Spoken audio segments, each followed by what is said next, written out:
Hello, this is Matt on the Moon Lambo channel. We have interesting new comments from Ripple CEO Brad Garlinghouse on a number of topics having to do with the fact that he says Ripple is, quote, very likely, end quote, going public after the SEC case. And so there's that. He talks about recent legal developments. And also, I wanted to highlight this article. It's been getting some traction. It mostly has to do with general crypto adoption, but I wanted to take at least a minute to talk about this because I just find it fascinating. Kevin O'Leary of Shark Tank fame. I'm sure that many of you are familiar with him. There he is on the screen right there. I like that he's jumped into crypto because I'll tell you what, he's flip-flopped back and forth. If you go back to I don't know how long ago, maybe 2013, 2014, I saw an old clip where he was very pro-Bitcoin, and then within the last maybe 3 years or so, he was speaking in a different television interview, and he was suddenly anti-crypto, and now he's pro-crypto again. I don't know what the hell's going on there. People flip-flop back and forth sometimes on stuff. But I'm glad he's in the space, and he's certainly an interesting guy. But I do want to critique him on something that he is factually incorrect here, which I will prove to you with my Moon Lambo scientific data. But this is going to be fun. I tell you what, I always love getting brand new information from Brad Garlinghouse. And in particular, these comments, they've got that, can you smell it? It's got that new comment smell. Although, unfortunately, I have been told that that's mostly a mixture of chemicals and glue, but that new comet smell, it's still a delight as far as I'm concerned. Now, I do want to be clear at the outset, I do not have a financial background of any kind. I am not offering financial advice, and you should not buy or sell anything because of anything I say or write. I'm just a simple little Moon Lambo making videos all up on the YouTubes about Ripple and XRP and crypto and Kevin O'Leary, apparently. But that's all that's going on here, damn it. And if you don't like it, you can get out. So here's a headline from Crypto Newsflash. Ripple very likely going public after SEC case, CEO Garlinghouse says. Now, ever since he made the comments that he made in early 2020, I think it was in January, it's been pretty clear to me anyway. Some have disputed this, but to me it seemed very clear that for sure Ripple's going public, like 99% at least. Outside of some way unforeseen thing happening, it's just a matter of time. And so there are a couple things that slowed it down, I think, not the least of which is the pandemic that occurred last year, but extra, not the least of which, would be the SEC suing Ripple, claiming that they sold XRP as an unregistered security. Completely out of left field, bonkers stuff, but that actually happened. So once that's done, whew. But I'll tell you, outside of those two things, I think Ripple today would already be a publicly traded company, and some of the smartest minds on the planet are backing what Ripple is doing, and they understand that XRP is at the core of Ripple's entire business plan, which is key. So here, the piece begins as follows. Ripple is very likely going public in the near future, CEO Brad Garlinghouse has affirmed. Speaking yesterday at an industry event, he stated that the company is awaiting a speedy resolution of the SEC court case before getting started on the public listing. He also delved into other issues around the company, including its steady growth in recent months and the blow it was dealt by the collapse of its partnership with MoneyGram. And by the way, I would like to mention here too, and this is why it might be a little bit awkward going the IPO route, but it's going to happen anyway, I think. The SEC has to approve every IPO in the United States. The SEC has to approve it. So after the SEC ends up eating it legally, or there will be a settlement, in which case, they'll save face, a front-facing face, but everybody, behind the scenes there, will know that if there's a settlement, it's because the SEC case was not sufficiently strong. And so I still think that the people at the SEC, by and large, maybe not going to be so happy with Ripple, but that's who they got to work with if they want to have their IPO. So, just saying. Anyway, Garlinghouse was speaking during the ongoing Consensus 2021 conference. He confirmed that the reports doing rounds about a possible IPO are indeed true. As Crypto Newsflash reported previously, SBI Holdings was among the first to reveal that Ripple was seeking to list publicly. SBI, which is one of Ripple's major shareholders, also pointed out that the SEC case is the only impediment to this plan. And Garlic Toast, what am I even saying? We're at the hot for Moon Lambo sometimes. Garlinghouse told the audience the following, and here's a quote. The likelihood that Ripple is a public company is very high at some point. Exactly. It's an inevitability, just a matter of time. Because I mean, the way that he worded it in January, that's why I'm kind of surprised that some people are like, he didn't say that they're going to go public. I'm like, he pretty well did actually, because he was talking about how he expected many companies, in the next, he may have said 12 months. I'd have to pull up the exact quote. He said, I expect many companies will be going public, and Ripple won't be among the first, but certainly won't be among the last. So if they're not first and they're not last, that means they're in between, which means they're going public, which means he said they're going public. So I never understood the dispute over that. Like he said that. And then check out this. Oh, good old fighting with the SEC. Bunch of bitch asses. Ripple has been fighting in court with the SEC since December last year.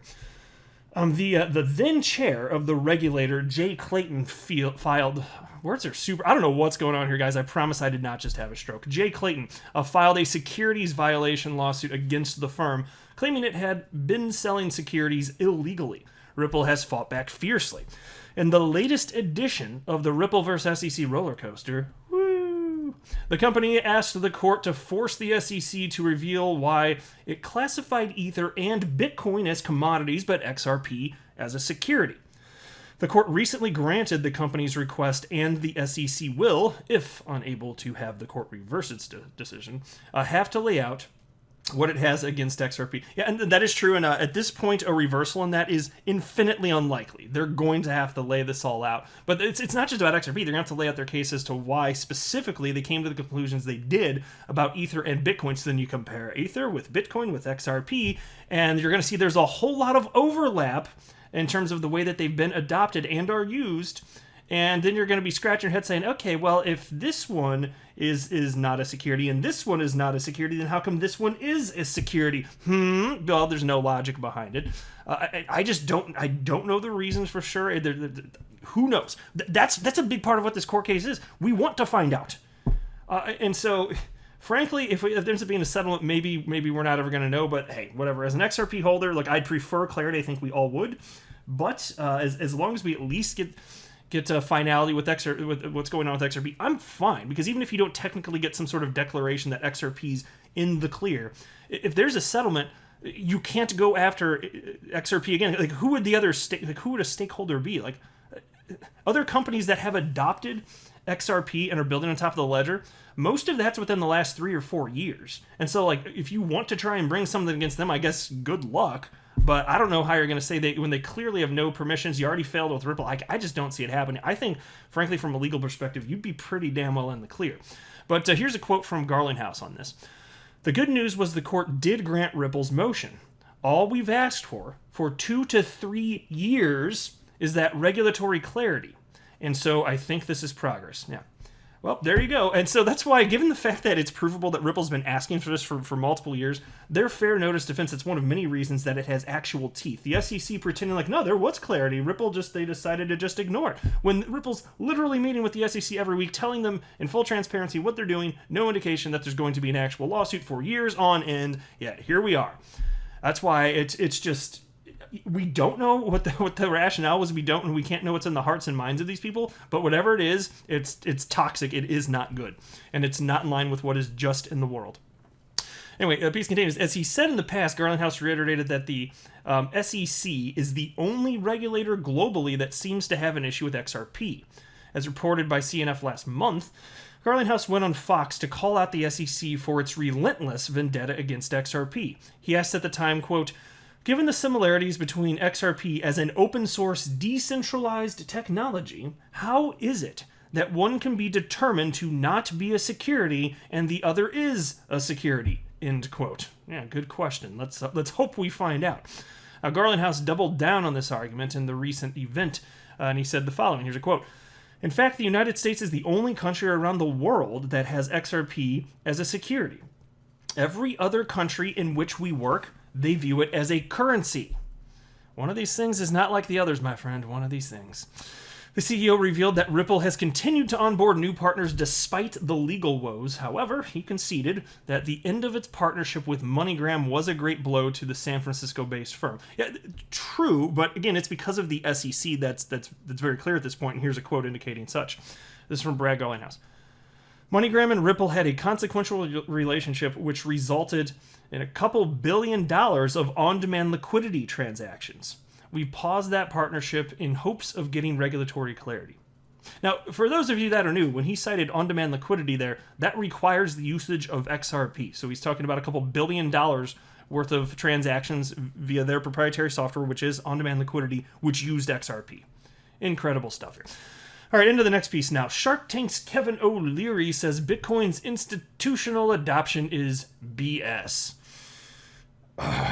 So I'm going to tell you before I even get into this, he's factually incorrect, but I also don't want to pretend that there is a ton of institutional adoption. I think it's provably, arguably the case that this most recent bull run was led by institutional adoption. I think there's sufficient data on that. Willing to have an open discussion if somebody thinks that's not the case. If you think it was actually retail driven, it's actually hard to find those people. So if you are one of those, I actually would be curious in your data, because I love diversity thought. I don't pretend to be correct about everything, but I do believe quite strongly at this point anyway, based on all the data that I've seen, that institutional adoption did lead to this bull run. It's also the case, though, that less than 1% of institutions on the planet own any cryptocurrency. So I will cede that point, but he is still factually incorrect in what he stated here, as I will prove. During his Friday appearance on the TD Ameritrade Network, cryptocurrency skeptic turned investor Kevin O'Leary has questioned the pervasive narrative that Bitcoin is seeing strong institutional adoption, calling it, quote, BS, end quote. The Canadian entrepreneur, who is famous for co-hosting the hit TV show Shark Tank, claims that actual institutions are not into Bitcoin yet due to environmental concerns. And so, let me say this: this whole thing, like we've known about the problems of a widely adopted Bitcoin, like Bitcoin at the scale that it is now. We've known that this would be a problem since 2009. Hal Finney is the first person that I'm aware of to publicly state that in January of 2009, when Bitcoin had been running for like all of a month or whatever it was. And even then, he recognized, hey, Bitcoin at scale, CO2 problem. That's what he said, effectively, right? I'm paraphrasing. You can look up the exact quote. I've covered it on this channel before. So it's not new that this is a problem. What is new, and in particular over the last, call it 6, 12 months, whatever it's been, people decided they care about that now. With this, and really, I think mostly you didn't really start to see this narrative really broadly take hold in crypto media and mainstream media until this bull run started going. So now that it's this big, it's suddenly a problem and everybody wants to talk about it. Now, we knew it would be a problem, but here it is. It's a narrative issue. That's what it actually is. And so I don't think that institutions to this point, by and large, although aware of what's going on, I don't think that it was some sort of big impediment to them jumping into crypto. I'm not convinced of that. I haven't seen any evidence of that. I haven't seen a narrative of that. I haven't seen nothing from a single article dating back. If you go back like over a year, like if you can find something, I'd be curious, and even then maybe it'd just be some sort of anecdotal incident. But I had not seen that trend, and here is Kevin O'Leary saying that this is the whole reason for the last 12 years, effectively, that we've just not seen institutions adopt Bitcoin. I don't buy that. I don't think that's in line with what's actually happening here. But here's a quote from him. That's BS. They are not. So he's referencing institutions adopting Bitcoin. They are not. There is no institution out there, any sovereign or pension plan, that's doing it yet, because they are not over the ESG issues. They need sustainability. End quote. And so I wasn't familiar with what ESG stood for, and I looked it up before recording. It was like environmental sustainability, something governance, something that you get the idea of it though. Basically there's environmental issues, concerns, and he's saying that's why there's been no institutions, period. He said literally, this is the quote, there is no institution out there, any sovereign or pension plan, that's doing it yet. That's the quote, because of environmental issues. That is not true. In fact, I remember reporting on this story when my fledgling Moon Lambo channel was all of 2 months old. And back then I probably had, I don't even think I even had 100 subscribers at that point. Probably had like 60 or 80. I'd have to go look it up. It took me like 6 months to get 200 subscribers or so. And then shortly after that, my channel finally started to get some traction. But it was slow goings at first. But, I was just having fun recording stuff anyway, so I didn't care. I was like, as long as it's not 0 people listening, then I'll continue to run this channel, because it's my most favorite hobby, literally, I've ever had. But anyway, so here was the headline. 2 U.S. public pension funds back new $40 million crypto VC. And so I remember covering this, again, two month old channel, Moon Lambo channel here. And I was excited about this. I was like, this is cool. Because mind you, we were still in arguably bear territory. I mean, the bottom had already been in, but we didn't know that for sure at that point. It happened 2 months prior, right when I started my channel. But so it still felt very bearish. Still a ton of sideways and down price action, despite being at the bottom, having already been in. And but still, I saw this news and I was like, look, this crypto thing to me was just more evidence. And not that I needed more evidence, I was already fully convinced. But I was like, this is more evidence, and it's strong. The crypto asset class is not going away, my friends. And so then you have this headline. This is the same piece. It's a little subheading. The Morgan Creek Blockchain Opportunities Fund. Anthony Pompliano, partner at Morgan Creek Digital, the asset management firm backed by multi-billion-dollar investment advisor Morgan Creek Capital Management, has announced a new $40 million crypto venture fund anchored by 2 public pensions. In typically defiant terms, Pomp, as he's known on crypto Twitter, declared, quote, "The institutions aren't coming, they're already here." And he was right. Now, again, it's not many. It's less than 1% of institutions, even as I record this in May of 2021, that are in crypto to any degree. But that's a lot more. It's a lot more than it was 1 year ago, 2 years ago, 3, 4, 5, a decade ago. And so there are, and this is proof right here, 2 public pension funds that have already jumped in. I think you're going to hit a point where you're going to see an exponential increase. And I mean, arguably you already have. I don't know if it's been slowing down. I don't have sufficient data on that, but it was really ramping up for a big portion of late 2020. And there are signs, and I've been covering on my channel too. There's still certainly new institutional money coming in. But the more this gets adopted, like do you know what a technology bell curve is? Like, just Google it if you want to see a picture of it. But it just shows that when there's new technology, there will always be the early adopters, and then on the other side of the bell curve, there are the laggards. And so we're at this point where we're still in the early phase of this. We can debate which part of that bell curve we're at right now, but it's certainly much closer to the early side. But if you look at how that bell curve develops, you do get an exponential increase eventually. And so I think we've probably seen some of it. Not that it'll go up in a straight line anyway, but the dam has busted. Like it's going to keep going, and maybe it slows down once you hit bear territory, but maybe not. Maybe because I think the smartest institutions, if they understand human psychology and investing, I think you'd look at a bear market where crypto drops 70, 80, 90+%. I think they'd look at that and probably see that as an opportunity. Is it better to buy now, or would it have been better to buy in February of 2019 when these pension funds did? I think we know the answer there, right? What was Bitcoin back then? Several $1,000s probably. I'd have to look it up, but probably. So there we are. But I'll wrap up there. I'm not a financial advisor. Do not buy or sell anything because of anything that I say or write. That would be a very, very, very bad idea. Until next time, to the moon, Lambo.